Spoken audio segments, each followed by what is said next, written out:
Ambassador Kim J pressed his palm against the cool metal of the viewport. Watching the Galactic Council station grow from a distant speck to a massive structure that dwarfed their small transport ship, the station looked like a giant metal flower with dozens of petals stretching out into space, each one bigger than most planets he had visited. At 52 years old, Jay knew he looked ordinary. His black hair had more gray streaks now, and his face was the kind that people forgot within minutes of meeting him. This had always been useful in his work. People said things around him that they would never say to someone who looked important or dangerous. The ship shuddered slightly as it moved closer to the docking bay. Through the thick glass, Jay could see hundreds of alien ships of all shapes and sizes.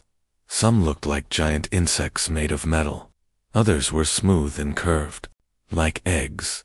A few glowed with strange lights that hurt to look at directly. "Ambassador," a quiet voice said behind him. Jay turned to see Lee Hannah walking toward him. She was 28 and had been his assistant for 3 years. In her hands, she carried a simple black briefcase that looked no different from millions of others across the galaxy. "The council session starts in 1 hour, Hannah said, offering him the briefcase. "Thank you, Hannah." Jay's voice was so soft that she had to lean closer to hear him properly.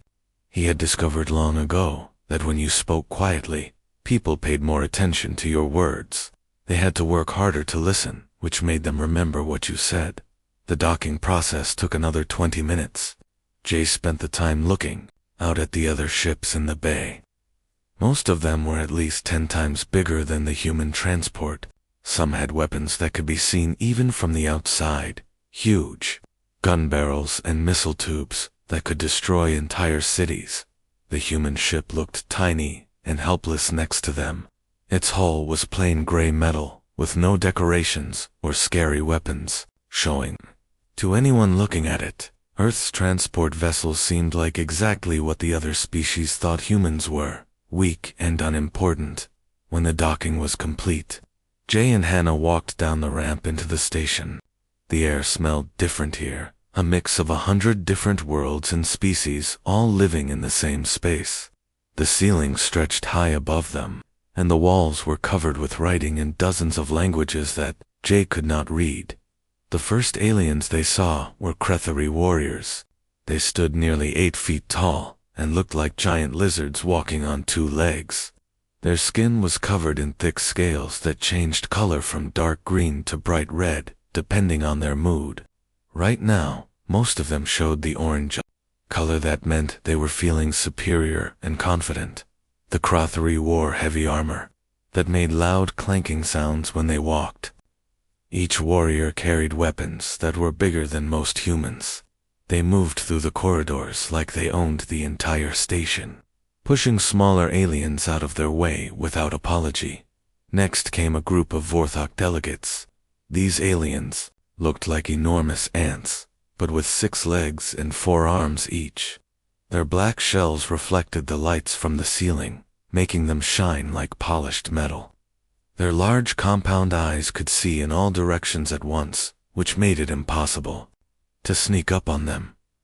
The most beautiful aliens were They looked almost like humans, but their bodies were see-through like colored glass.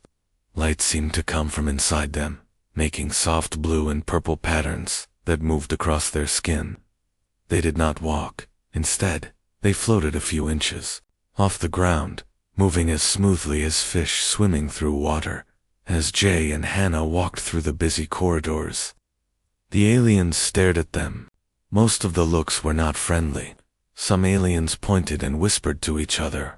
Others just watched with expressions that clearly said they thought humans did not belong here. "Look at them," said a Crethari war captain to another warrior walking nearby. His voice was loud and rough, like stones grinding together.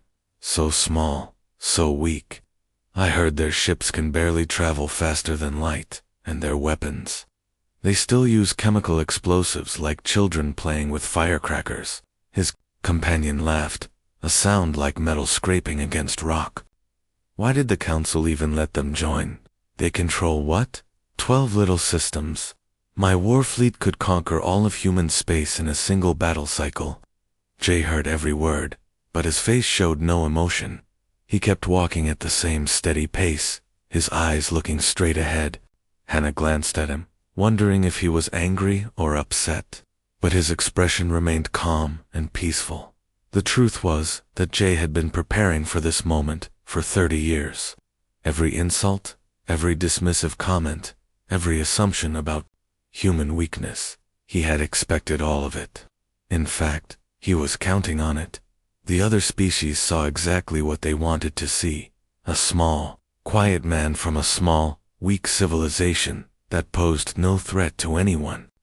They looked at his simple clothes, his unremarkable face, and his soft voice, and they decided that humans were not worth worrying about. This was exactly what Jay needed them to think. The council chamber was bigger than any building Jay had ever seen. It was shaped like a perfect ball, with seats arranged in circles that went from the center all the way to the outer walls. The most powerful species sat in the middle, where everyone could see them clearly. The weaker species were pushed to the edges, almost hidden in the shadows. Jay found his assigned seat in the very last ring. A small sign next to it read Minor Species Section in several languages. Around him sat delegates from other small civilizations, beings that controlled only a few planets. Each had little say in galactic politics. The chamber slowly filled with hundreds of aliens. The air buzzed with the sound of dozens of different languages being translated by the station's computer systems. Lights dimmed and brightened as the various species adjusted the environment to suit their needs. At exactly the appointed time, a deep gong sound echoed through the chamber. All conversation stopped. The session had officially begun. For the first hour, nothing interesting happened. Various officials read reports about trade agreements and border disputes. Jay listened politely, but his mind was focused on what he knew was coming. Intelligence reports had warned him that today would be different. Finally, a massive figure rose from the center of the chamber. Warprime Vexstar was the largest Krathari that Jay had ever seen. His scales were deep red with black stripes, colors that showed he was both angry and completely confident. When he stood up, he was so tall that his head nearly touched the chamber's curved ceiling. "Honored delegates," Vexstar began, his voice so loud that it made the air vibrate. "The Krathari Empire has an important announcement regarding territorial boundaries." The chamber fell completely silent. Even the smaller species in the outer rings stopped whispering to each other. "For too long, the galaxy has allowed inefficient use of valuable systems," Vexstar continued.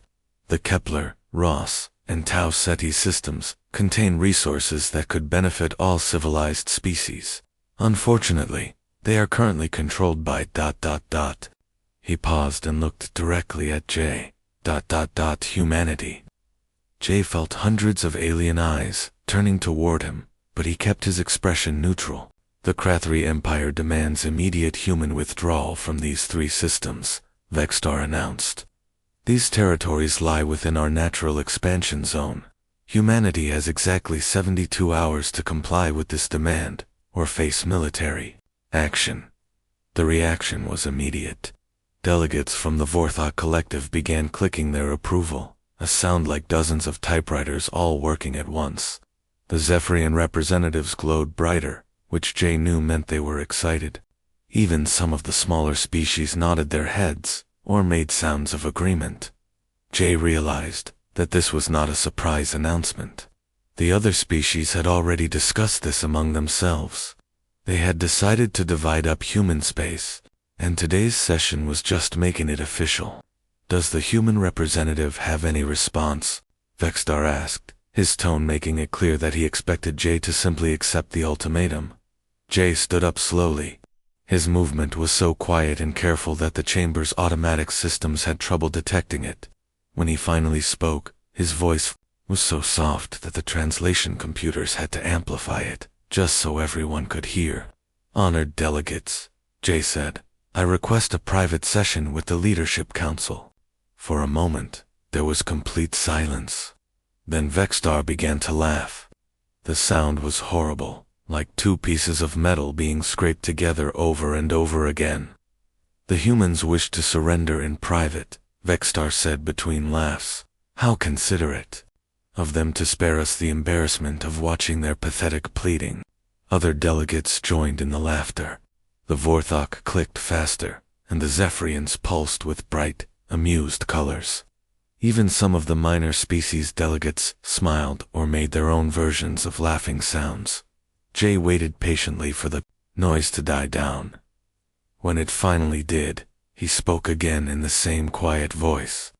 I believe the Leadership Council will find our discussion, educational.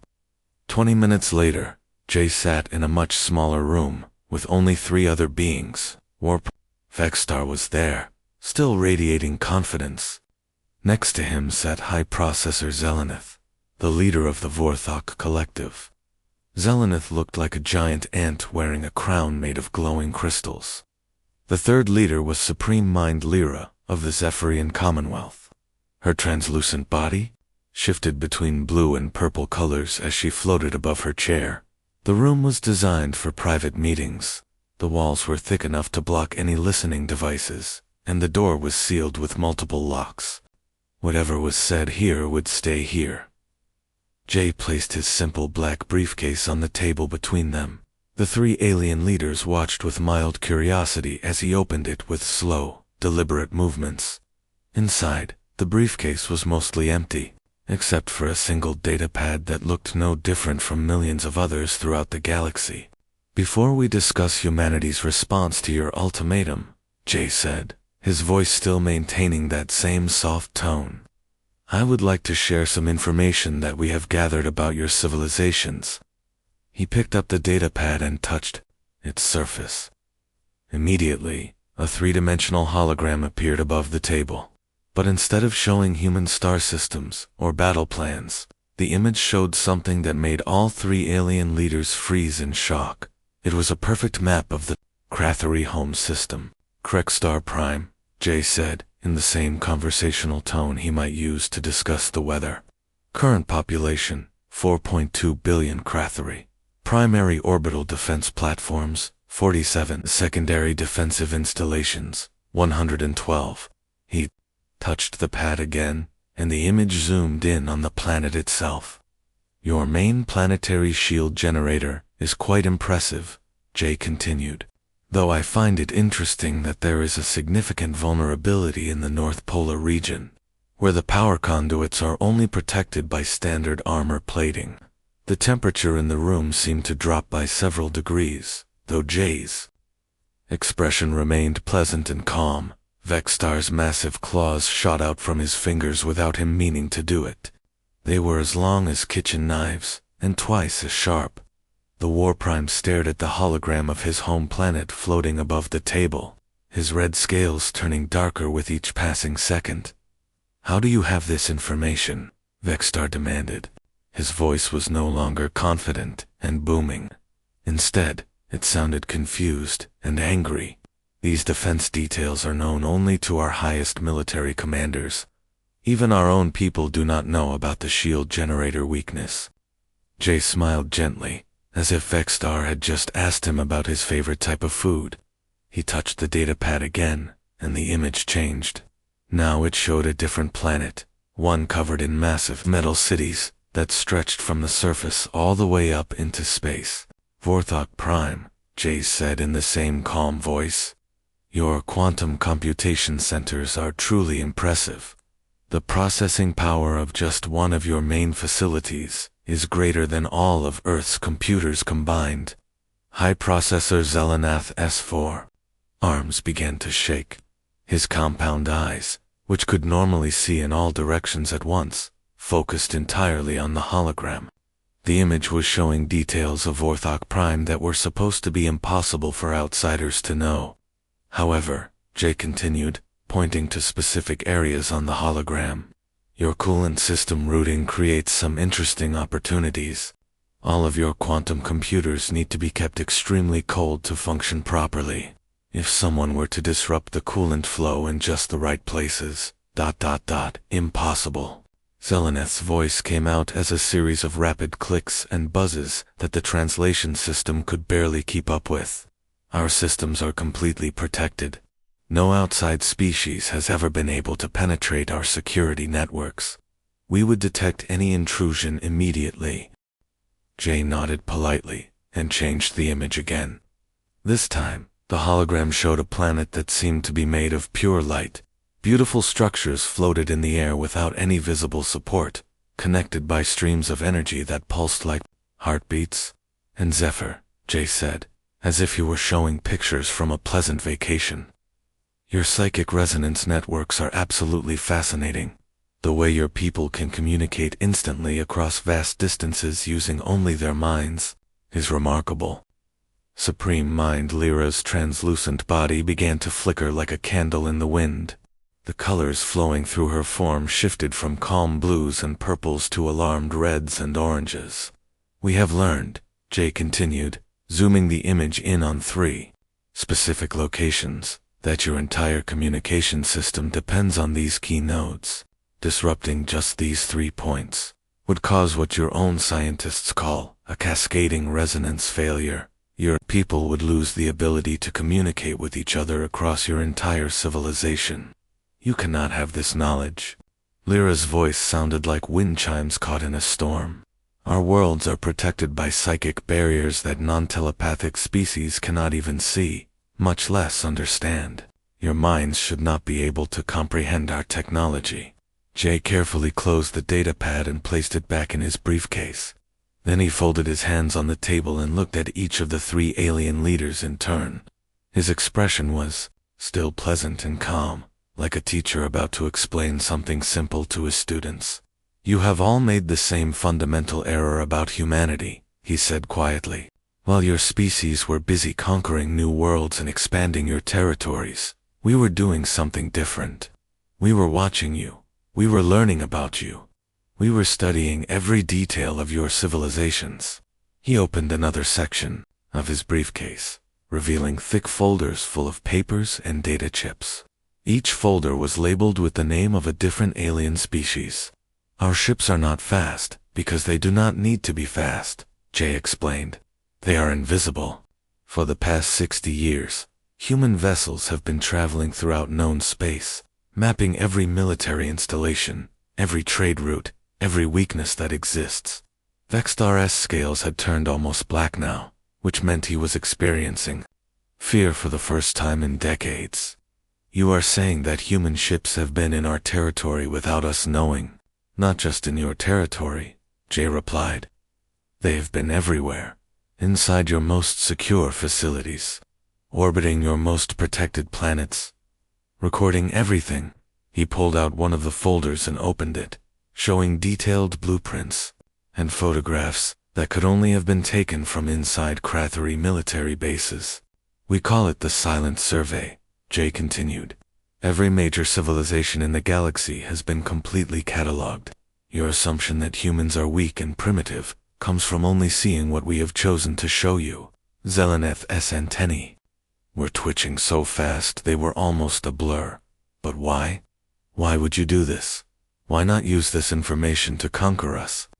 Jay looked surprised by the question. Conquer you? Why would we want to do that? Conquest brings responsibility. It brings attention. It brings enemies who want to take what you have conquered.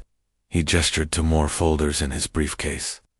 The weapons platforms we have positioned throughout all of your territories over the past decades are not meant for conquest. They are insurance policies, protection. Humanity has never wanted to rule the galaxy. We simply wanted to make sure that no one could destroy us. The 3 alien leaders sat in complete silence. Outside the secured room, the regular council session was probably still going on, with other species discussing trade agreements and border disputes. But inside this small room, the entire balance of galactic power had just shifted. You see, Jay said softly, we learned something important from studying all of your civilizations. The loudest voice in the room is rarely the most dangerous one. High processor Zeleneth's huge compound eyes turned to focus entirely on Jay. Each eye was made up of thousands of smaller lenses, giving him the ability to see things that would be invisible to most other species. Right now, all of those lenses were pointed directly at the quiet human sitting across from him. "These claims you are making are completely impossible," Zelenith said, his voice creating a rapid clicking sound that echoed off the walls of the small room. "Our security networks are the most advanced in the galaxy. They scan for any unauthorized presence every microsecond. We would have detected any intrusion immediately, no matter how small or careful." Jay lifted his left wrist and looked at his watch. It was an old-fashioned mechanical timepiece with actual moving hands and tiny gears inside.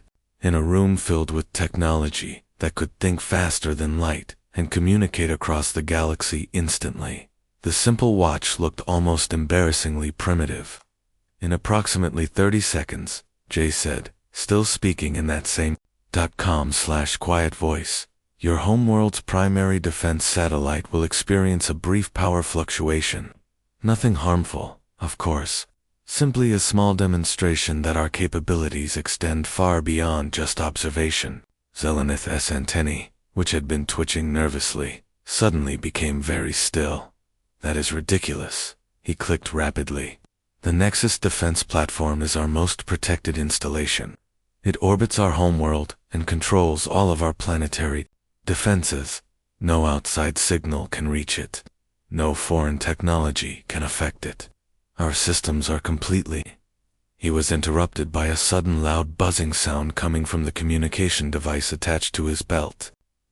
The device was glowing bright red, which meant it was receiving an emergency transmission from Vorthok Prime. Zelenath grabbed the communicator with two of his forearms and held it close to his head. The sounds coming from it were too fast and high-pitched for the other species in the room to understand, but they could see Zelenath's reaction clearly enough. His compound eyes, which had been focused and confident just moments before, began to dim. His antennae, which had been standing up straight, started to droop lower and lower. The clicking sounds he was making in response to the transmission became slower and quieter. Finally, he put the communicator down and looked at Jay with what could only be described as shock. "The Nexus defense platform just went offline," Zeb whispered. His voice was so quiet that the translation system had trouble picking it up. "For exactly 10 seconds, our most secure installation in the entire Vorthok collective just stopped working." He paused, staring at Jay as if seeing him for the first time. "It is back online now," Zeleneth continued, "but our security logs show no record of any external interference. No unauthorized signals, no foreign programs, no evidence that anything happened at all. But every technician on duty felt it happen. 10 seconds of complete darkness from our most important defense system." Jay nodded his head slowly, his expression showing what looked like genuine sympathy. "Please accept our apologies for any inconvenience this may have caused your people. I hope no one was frightened by the temporary shutdown." He folded his hands on the table again and looked at each of the 3 alien leaders. "The dormant programs we have placed in your critical systems over the years are designed to be completely undetectable," Jay explained. "They become part of your normal operations, invisible to your security scans. They have been there for a very long time, quietly waiting for instructions." Supreme Mind Leader, who had been silent since the demonstration began, suddenly began to pulse with rapid flashes of red and yellow light. These were colors that other species had learned meant extreme agitation and fear in Zephyrian body language. "You are claiming that you have infiltrated our psychic networks as well." Lyra's voice sounded like music played too fast, with notes that did not quite fit together properly. "That should be completely impossible for any non-telepathic species. Our mental communications exist on levels of reality that your minds cannot even perceive, much less access or control." Jay smiled gently, the same way he might smile at a child who had asked an interesting question about how the world worked. "Technology has a wonderful way of bridging gaps that seem impossible to cross," he replied. Though I should mention that Technician Park Soo back at our Seoul research facility specifically asked me to send his regards to the Zephyrian Commonwealth. He is quite proud of the neural interface breakthrough that made this particular achievement possible. Jay paused for a moment, as if remembering something pleasant. Park Soo spent 15 years studying recordings of Zephyrian psychic transmissions. He finally discovered a way to translate your mental patterns into digital signals that our computers could understand and replicate. It was really quite brilliant work.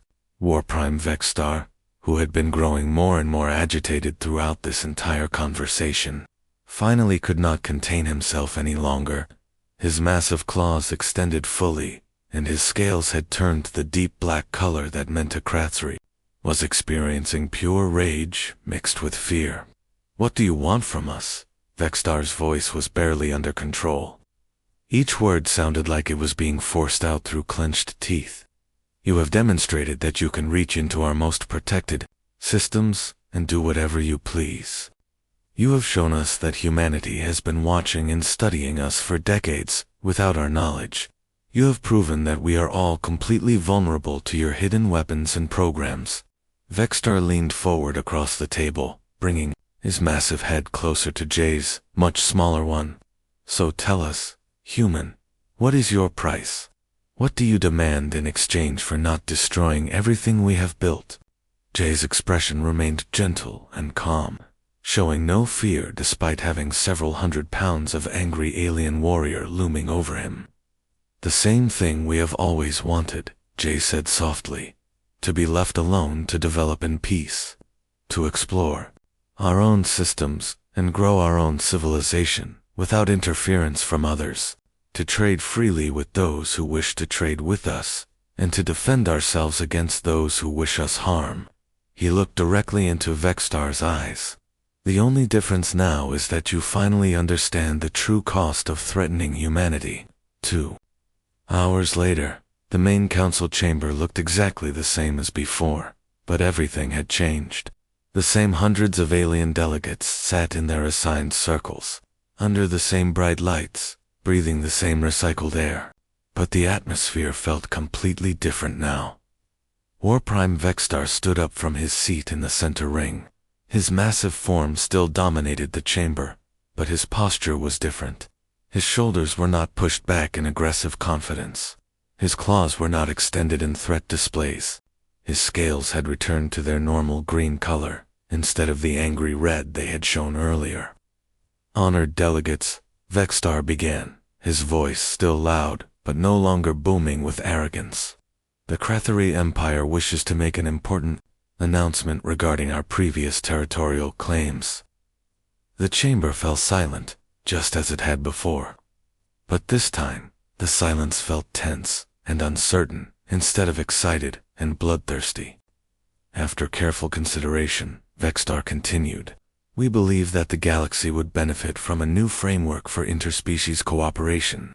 We now think that existing territorial boundaries should be respected by all civilizations." He paused and looked directly at Jay, who was sitting quietly in his seat in the outer ring. "Furthermore," Vexstar said, "the Krathri Empire believes that military expansion should be ... reconsidered. Perhaps there are better ways to achieve prosperity than through conquest." A wave of confused murmuring swept through the chamber.